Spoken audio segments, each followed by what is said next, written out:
সৃষ্টিকর্তা যার ভেতরেই দিয়েছেন তীব্র ক্ষুধার অনুভূতি, তাকেই লিপ্ত হতে হয়েছে এই পৃথিবীর চিরন্তন জীবনযুদ্ধে।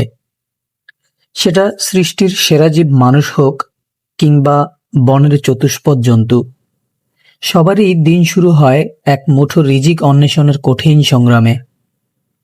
পশুরা রোদ বৃষ্টির বিরূপ প্রকৃতি মাড়িয়ে সাজের বেলায় ফেরে ঘরে, আর মানুষ কখনো কখনো রিজিকের তাগিদে বাজি রাখে নিজের জীবন।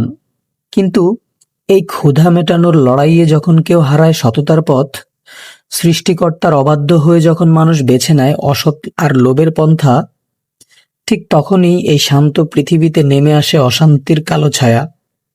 এক ব্যক্তি জড়ায় অন্যের সাথে, এক রাষ্ট্র লিপ্ত হয় অন্য রাষ্ট্রের বিরুদ্ধে। ইতিহাসের সব রক্তপাত আর হানাহানির মূলে লুকিয়ে আছে যে সত্য, দিন শেষে সেই অমোঘ প্রশ্ন একটাই: সব অশান্তির মূলে আসলে কি এই ক্ষুধা নয়?